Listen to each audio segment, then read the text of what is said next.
Olá, queridos. Conforme eu havia prometido, estou fazendo esse videozinho aqui de revisão e resumo sobre a Primeira Guerra Mundial, tá? Não é uma videoaula, é uma revisão aí para nossa avaliação.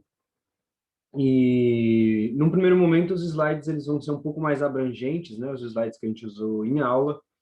E quando a gente entrou realmente na guerra, a gente usou mais a apostila. Então, eu fiz uns slides mais simplificados aqui, só como tópicos, tá? Para a gente lembrar os principais fatores aí e, e vocês poderiam estudar a partir da apostila, tá? A partir do que a gente discutiu das suas anotações, tá? Os slides aqui, quando a gente entrar realmente na guerra, não vão estar tão caprichados assim, tá? Mas vamos lá. Por que eu volto lá na Baixa Idade Média, queridos? Basicamente, para a gente lembrar do surgimento das burguesias, tá? Vocês lembram, o capitalismo, ele se inicia nesse renascimento comercial e urbano a partir do movimento das cruzadas, né, com um pretexto religioso, e a gente tem o ressurgimento das cidades e do comércio na Europa após um longo período aí do feudalismo, né? O renascimento nos séculos 11, 12, 13, basicamente, enquanto a Idade Média ela se inicia no século V. Então, a gente tem um período bem longo de feudalismo predominante na Europa, e nesse momento, nessa baixa Idade Média, segunda metade da Idade Média, o surgimento das burguesias, né, que vão ter tudo a ver com o que a gente vai discutir daí em diante até o presente, né, queridos?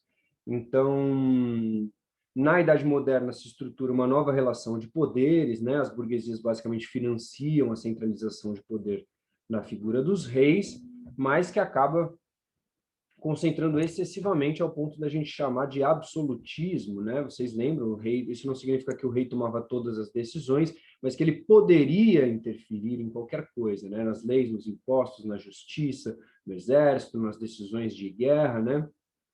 Basicamente cercado somente pela alta nobreza, né? Que tinha, assim como o clero vivia de privilégios, né? Eram sustentados pelos impostos e tinham o privilégio nos altos cargos públicos, né? O único mecanismo de participação política de burgueses ou de cidadãos comuns eram as convocações dos parlamentos, que somente eram reunidos quando o rei os convocasse, né? Então, basicamente, não existia nenhum mecanismo de participação política. Isso é um resumo, né? Uma revisão. Então, vamos lá. Com essa nova estrutura, as burguesias se tornam mais atuantes economicamente, né? As grandes nações aí, as grandes monarquias se lançam no movimento das grandes navegações, primeiro Portugal e Espanha, depois a gente tem um grande desenvolvimento, particularmente do Império Britânico, né, como uma nação fortemente mercantilista, e esse é o primeiro capitalismo, né, o capitalismo comercial mercantilista, totalmente vinculado ao colonialismo aqui das Américas, ao acúmulo de metais preciosos, né, mas também tendo entrepostos comerciais na África e na Ásia. Um mapinha aí da América colonial.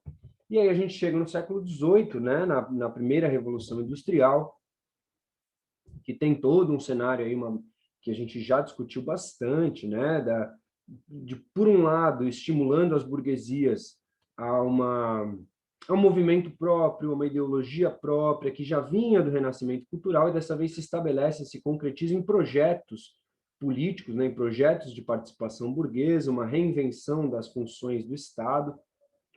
O iluminismo tem vários aspectos que a gente não vai entrar agora, né, mas basicamente ele inspira as revoluções burguesas, né? A gente tem os exemplos da Revolução Inglesa, que instaura a monarquia parlamentar, da independência dos Estados Unidos, né?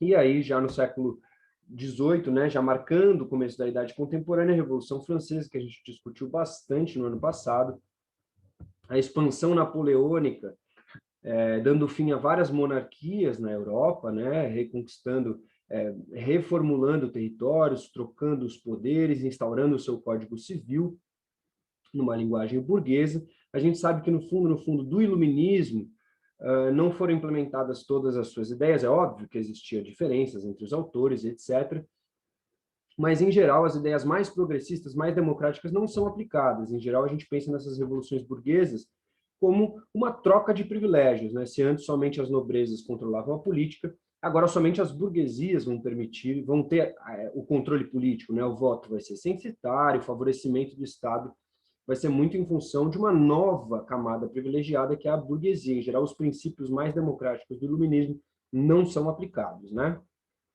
Então, quando eles conseguem vencer o Napoleão, ocorre o Congresso de Viena, em 1815, restaurando aí as famílias e os territórios anteriores à expansão napoleônica, mas não tinha como conter esse movimento, já com nas primeiras ondas aí do século XIX, a gente fala das ondas liberais, uma nova série de revoluções burguesas, né, contrariando ali a restauração do Congresso de Viena, e com essas revoluções burguesas, um grande aumento da industrialização, uma nova fase da industrialização, né, agora com ferro, com petróleo, mais para frente eletricidade, todas as novas tecnologias que a gente já comentou, particularmente militares, né, que a gente vai falar mais para frente também. Também se destaca com o aumento da exploração industrial dos trabalhadores, principalmente urbanos, dentro da Europa mesmo, né? Também um pouco nos Estados Unidos, a gente já vinha com uma sindicalização dos trabalhadores, a gente já falou sobre isso, né? Não tem tanto a ver com a nossa aula de hoje, mas é sempre bom lembrar da hiperexploração dos trabalhadores, dando origem a movimentos sindicais que pressionavam por direitos trabalhistas, né? E aí, agora, nesse século XIX, a gente tem aí o surgimento da noção de socialismo, que a gente vai discutir na próxima aula, o caso específico da Revolução Russa, beleza? Só para lembrar, não deixar passar alguns detalhes aí. Então, essas ondas liberais trazem independências tanto aqui na América quanto em processos europeus, independência da Grécia, assim como a unificação, as chamadas unificações tardias, né, da Itália e da Alemanha, que eram regiões subdivididas sob a influência de outros povos, a gente já discutiu sobre isso no ano passado também, e surgiram enquanto estados nacionais independentes, próprios, autônomos, nesse século XIX, portanto, tardiamente em comparação com outras nações europeias, o que fez também com que eles entrassem tardiamente no processo colonialista, neocolonialista, imperialista, totalmente associado à Segunda Revolução Industrial, né, queridos? Então, qual é a relação entre a Segunda Revolução Industrial e o imperialismo? Isso a gente não pode esquecer, tá? Está totalmente ligado à questão da Primeira Guerra, que basicamente foi a busca por matéria-prima, certo? A invasão de continentes, 90% da África, 55% da Ásia. Num primeiro momento, muito fortemente a Inglaterra e a França, mas a gente também tem a atuação da Rússia, a gente tem a atuação da Bélgica, e a Itália e a Alemanha vão entrar tardiamente nesse processo, né? Lembrando também que existiam competições na Ásia por territórios, tá? Houve a Guerra Russo-Japonesa em 1905, e, enfim, vários outros exemplos. E lembrando também que houveram resistências, né? Não foram processos tão simples, eles não simplesmente chegaram e tomaram esses territórios, mas isso é uma coisa que a gente já discutiu, que não vem tanto ao caso nesse momento, tá? Então, é um momento de um forte nacionalismo no discurso e na prática, né? Tentativas de valorizar a própria economia, de proteger a própria economia e os interesses nacionais, né? O imperialismo ali sendo defendido como um interesse da grandiosidade dessas nações, né? Todo aquele discurso da grandeza dessas nações europeias, da superioridade, que inclusive vem com um discurso racial, né? Que a gente já discutiu, darwinismo social, a partir de um princípio da superioridade dos brancos, dos europeus, que teoricamente justificaria essas ações imperialistas, já que eles eram mais evoluídos, já que eles estavam numa escala de progresso superior, adiantada, né? A gente já discutiu que isso não faz o menor sentido, as razões, mas enfim, mais uma vez, vamos focar aqui na questão da Primeira Guerra, tá? Nesse cenário, então, de competição imperialista, a gente tem um avanço muito grande do militarismo, tanto na cultura quanto nos investimentos da indústria bélica, né? Então, esse período, esse final do século XIX até 1914, até explodir a Primeira Guerra, é conhecido como paz armada, né? Porque, em geral, as grandes nações não estavam se enfrentando diretamente, mas estavam se armando, né? E já estavam formadas em blocos, em alianças, né? No primeiro momento, a Tríplice Aliança, com a Alemanha, Itália e Império Austro-Húngaro, com motivos e inimigos em comum, objetivos e inimigos em comum, acabaram formando a Tríplice Aliança, já nesse período da paz armada. A gente sempre destaca a questão do contraste desse período, do que vai vir a ser a Primeira Guerra, a Grande Guerra, como era conhecida, né, com a chamada Belle Époque, que foi exatamente esse mesmo período, final do 19, começo do 20, de um grande otimismo cultural europeu, comportamental, as burguesias muito dominantes, né, num momento de grande otimismo com o progresso, com as tecnologias, museus, novas expressões artísticas, e, portanto, existe um grande contraste entre esse otimismo, essa noção de progresso, de que agora vai, ninguém segura mais a humanidade, ou pelo menos os europeus, né, e com o que veio a acontecer, particularmente na Primeira Guerra, né? Então, é sempre legal lembrar desse contraste, tá? Tudo isso é uma contextualização, tá? Antes a gente viu os antecedentes, agora estamos vendo os contextos da guerra, e vamos lembrar um pouquinho aqui sobre as políticas de alianças, né? Os interesses, os inimigos em comuns. Eu queria ter feito um slide um pouquinho mais explicativo, com setas e tal, não deu tempo, queridos, eu peço perdão. Então, vamos lá. Tríplice Aliança, já comentamos, e a Tríplice Entente, né? Misturada aí por princípios de interesses comuns e particularmente de inimigos em comum, né? No caso da Tríplice Entente, que vem desse entendimento cordial entre Inglaterra e França, que até então eram inimigas históricas, né? Há muito tempo eram rivais, passaram já por diversas guerras, né? Então, como a gente já comentou, as cores não estão batendo em relação a esse mapa, tá? O mapa tem a própria legenda, e a gente vê aí a invasão do continente africano, a ocupação imperialista. Particularmente, a gente destaca a Inglaterra e a França, né, gente? Dá para ver aí o grande domínio, a Bélgica também ali na região central do Congo, e a Itália e a Alemanha, que acabaram entrando tardiamente nesse processo. A gente também tem Portugal, Espanha, que ainda tentavam se manter aí, já tinham uma ocupação ancestral desde as grandes navegações, tentavam manter o seu poder, e somente duas regiões livres ainda, basicamente a Libéria e a Etiópia, tá bom? Bom, como a gente já comentou, eu vou passar bem brevemente, a gente já falou bastante sobre isso. A Alemanha era a grande potência da segunda revolução industrial, dessas novas tecnologias, e a Inglaterra, que era a primeira potência industrial, sentia, obviamente, ali uma competição surgindo, né? Temia, digamos assim, esse avanço, esse progresso econômico, industrial, tecnológico da Alemanha, que acabou se tornando sua grande competidora, né? Até porque a Alemanha tinha interesses conflitantes com a Inglaterra e disputava territórios com a Inglaterra, particularmente na África, né? A Alemanha também tinha interesses imperialistas dentro da Europa, assim como o Império Austro-Húngaro. A Alemanha toma um território francês, da Alsácia-Lorena. A França, portanto, tem um motivo, um revanchismo contra a Alemanha, tanto pelos processos lá da unificação tardia, que perdeu territórios, né? A França controlava alguns dos territórios, quanto agora por causa da Alsácia-Lorena.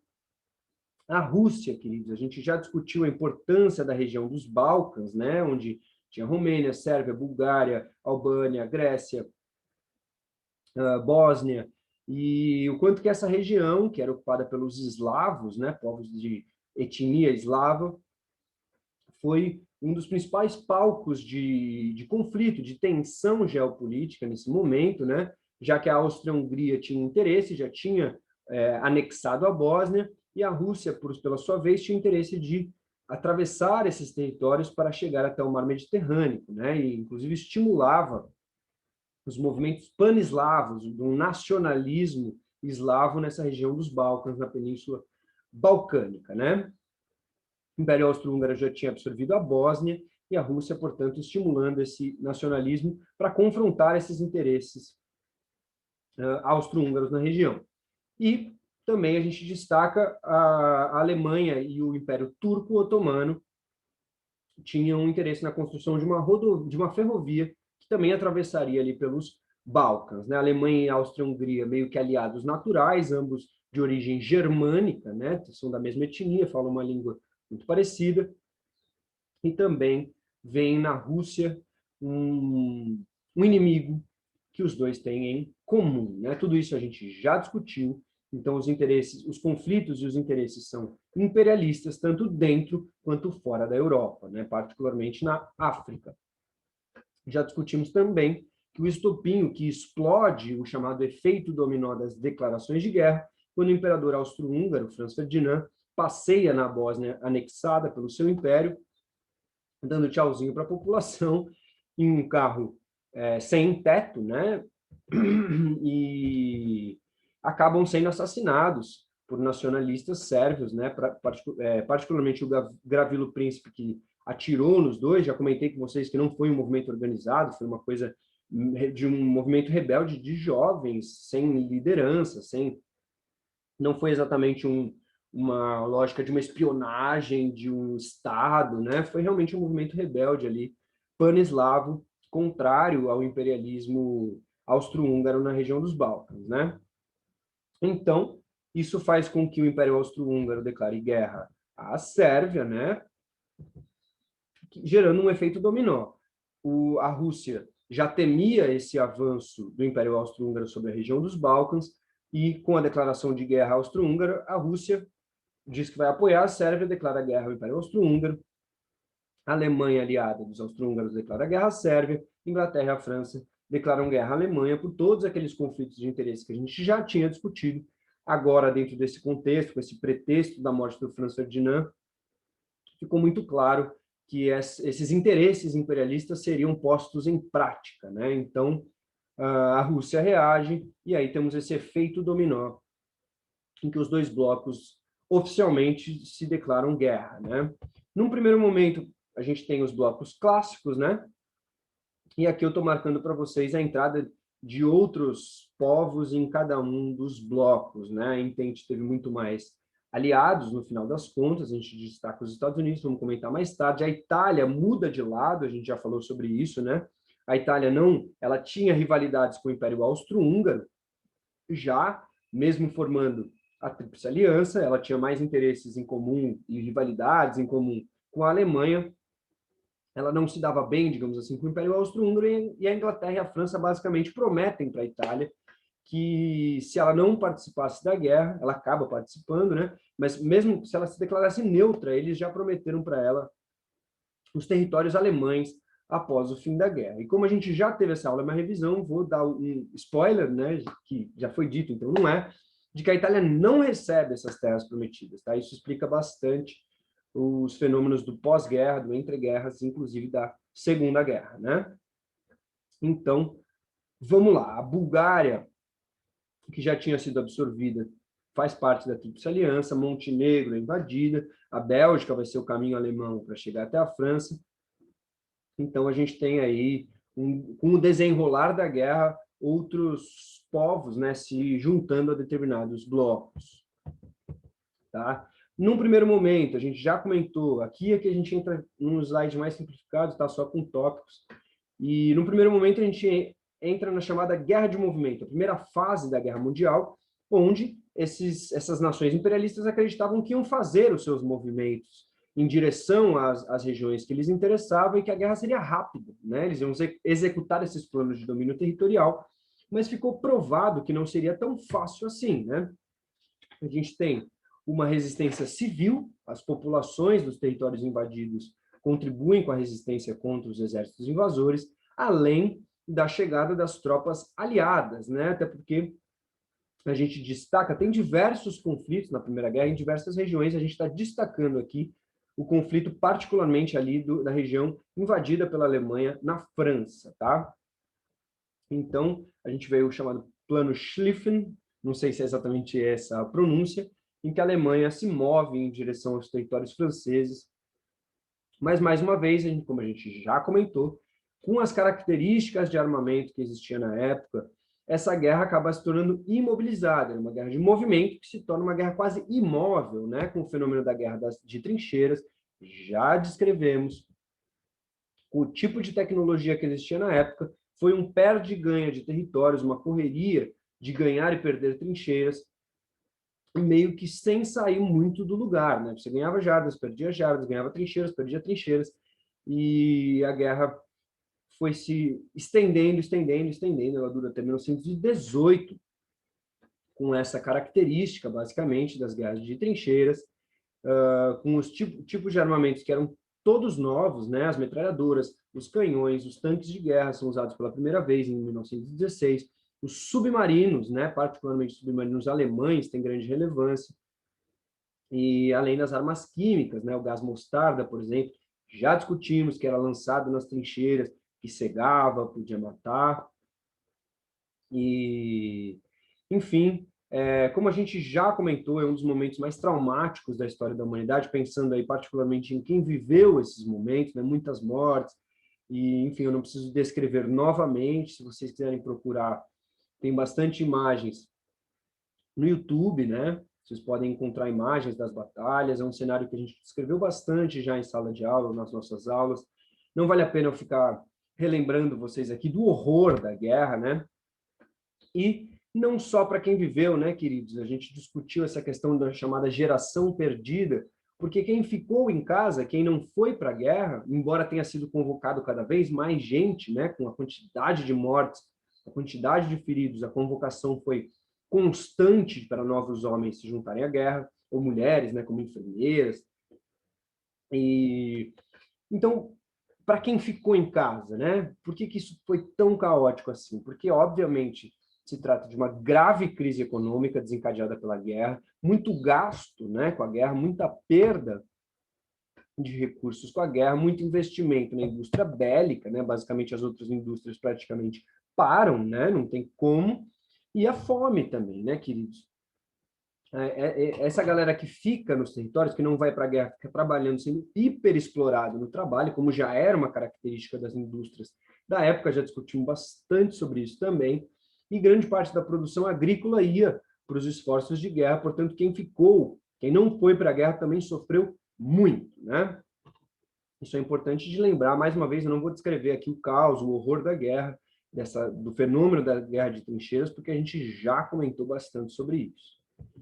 1917, estamos chegando aqui nos momentos derradeiros da guerra, a Rússia sai da guerra, né? A Rússia que tinha dividido os fronts da Alemanha, as forças da Alemanha, tinha feito a Alemanha ter que lutar em duas frentes de batalha ao mesmo tempo, né? Contra a Rússia e contra a França e a Inglaterra, isso dividiu as suas forças até que a Rússia sai da guerra. Primeiro uma revolução em fevereiro de 17, a burguesia toma o poder, né, tira o czar, o imperador russo, do poder, mas continua na guerra. Era do interesse das burguesias a manutenção da Rússia na guerra, até que em outubro de 17 ocorre uma nova revolução, uma revolução socialista pelos bolcheviques, particularmente com a liderança do Vladimir Lenin, que tira a Rússia da guerra, perde territórios, a Alemanha ganha territórios, ganha homens, ganha riquezas, indústrias, sai ainda mais favorecida, fortalecida, pode fortalecer o seu front ocidental, e é nesse momento que os Estados Unidos declaram guerra à Alemanha. A gente já discutiu, os submarinos alemães boicotavam o acesso de produtos à Inglaterra, né? Alimentos, armas, o que quer que fosse, que particularmente eram entregues pelos Estados Unidos, né?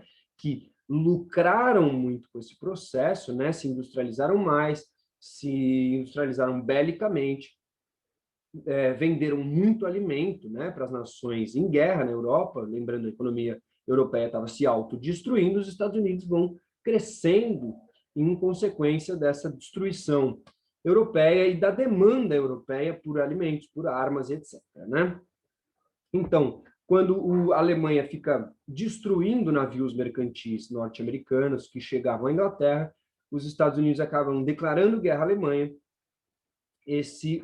A explosão dos seus navios mercantis matando civis, ela é o pretexto, né, para a entrada, particularmente para convencer a própria população da necessidade de entrar na guerra, mas a gente também já comentou que um dos principais motivos, se não o principal, para a entrada dos Estados Unidos é que se a Alemanha, se a Inglaterra e a França perdessem, elas jamais iam pagar as dívidas, né, que eles tinham com os Estados Unidos, e não era nada interessante para os Estados Unidos ver aquelas pessoas que eles tanto entregaram produtos e que tinham uma dívida tão grande com eles perderem a guerra, né? Nada mais natural numa lógica capitalista, né? Então, com a saída da Rússia, a Alemanha concentra suas forças no fronte ocidental, na frente ocidental de batalha, tem grandes avanços, né? E a Tríplice Entente, agora com a participação efetiva dos Estados Unidos em 1918, eles declaram guerra em 17, entram efetivamente em 1918, com novas tecnologias, agora os aviões vão ser usados em batalhas, a Tríplice Entente com o apoio dos Estados Unidos, que já não era mais tríplice, né? Já tinha Japão, Grécia, Brasil, também entra, pela mesma razão dos Estados Unidos, em relação aos ataques de submarinos, né? Aos navios mercantes. Então, essa entente cheia de aliados, particularmente agora com a atuação dos Estados Unidos, que treinaram seus homens, se militarizaram, eles derrotam os principais aliados da Alemanha, né, com uma estratégia de atacar vários pontos estratégicos simultaneamente, de abastecimento, de zonas industriais, de grandes contingentes militares, acaba derrotando os impérios aliados à Alemanha, fortalecendo e facilitando, digamos assim, a sua resistência a um avanço alemão que era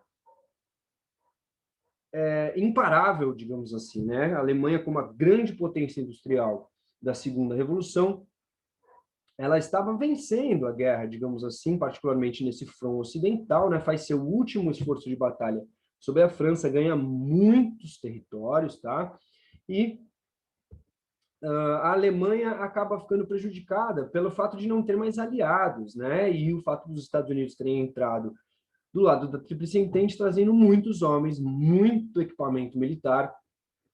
Então, eles acabam, a Entente, com o apoio dos Estados Unidos, acaba vencendo uma batalha decisiva, a Batalha do Marne, que freia o avanço alemão e com destacado uso de aviões, tanto nesse último avanço alemão quanto na resistência da Tríplice Entente. Ao que tudo indica, o Santos Dumont, o inventor do avião, acaba se suicidando por causa desse uso, né? Um pouco como o Albert Einstein, quando viu as bombas nucleares sendo utilizadas pelo conhecimento que ele trouxe, né? Sobre o mundo molecular, atômico, subatômico, né? O Santos Dumont se mata muito provavelmente em função desse uso, né? Dos aviões em guerra. E então, ficou meio tosco aqui, eu acho que eu esqueci de... Eu já vou abrir tudo aqui. Enfim, Alemanha, então, queridos, nessa batalha ali, de um último movimento, de uma última esperança de invasão sobre a França, ia muito bem, já falei com vocês, nenhum soldado inimigo botou uma bota em território alemão, tá? Isso vai ser muito levantado depois, né? Num orgulho alemão, num revanchismo alemão que vai ser comum posteriormente, né, eles vão dizer que, na verdade, eles iam vencer a guerra se não fosse essa traição, né, como foi apontada mais tarde, no momento em que, por greves e rebeliões internas na Alemanha, o Kaiser, né, o rei Guilherme III, é forçado a abdicar ao trono, é instaurada uma república na Alemanha, e é esse novo governo republicano que assina o armistício, dá fim à guerra em um trem na França, né? Eles assinam tirando a Alemanha da guerra, dando um fim, portanto, à guerra. Isso vai ser também muito lembrado mais tarde nesse revanchismo alemão, tá?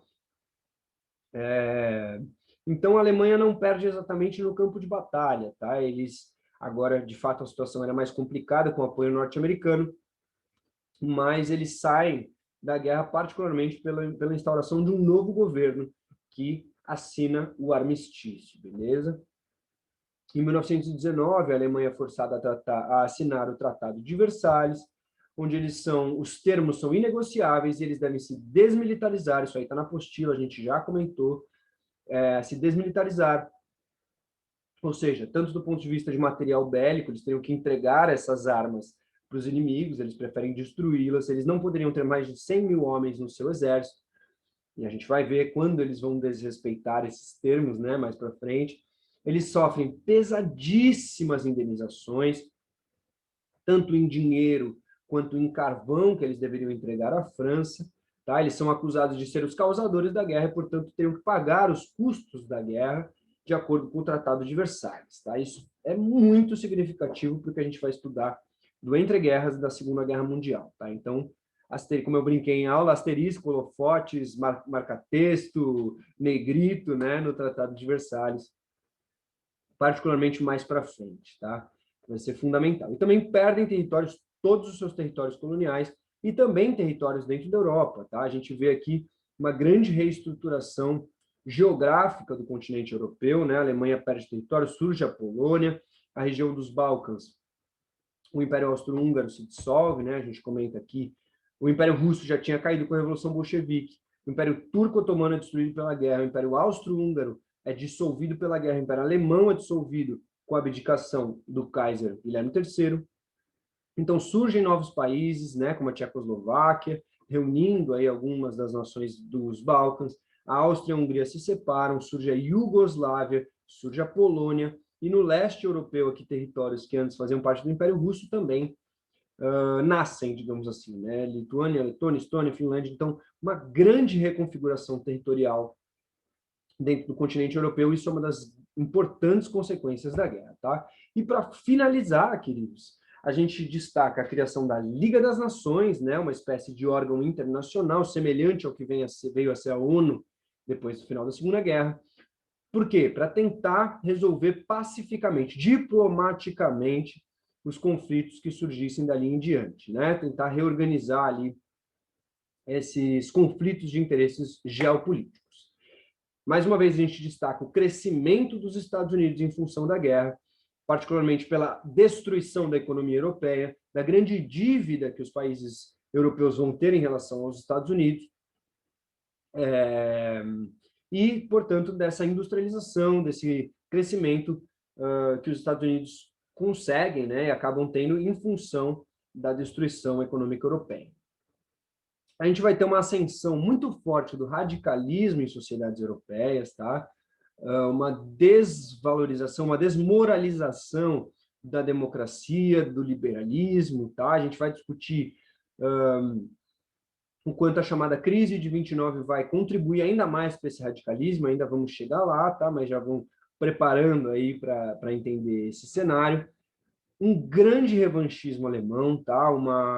Eles não vão aceitar, tá, essa perda da guerra. Num primeiro momento, sim, a República até vai tentar se reorganizar, mas também a crise de 29, que a gente vai comentar, vai promover um fervor aí de um revanchismo alemão em relação à perda da guerra e aos termos do Tratado de Versalhes, né? Além de uma forte ascensão socialista, tanto pela União Soviética, no surgimento da União Soviética, quanto pelo desastre econômico que vai estar em Europa após a Primeira Guerra. A hiperexploração dos trabalhadores vai levar a uma tendência, né, dos movimentos trabalhadores, das forças sindicais, de terem uma aproximação ali, uma sedução, digamos assim, pelas ideias socialistas, tá? Essas são as principais consequências. Mais uma vez, essa não é uma aula, essa é uma revisão. Eu espero que tenha feito sentido. A gente se vê, beleza? Aquele abraço, um beijo.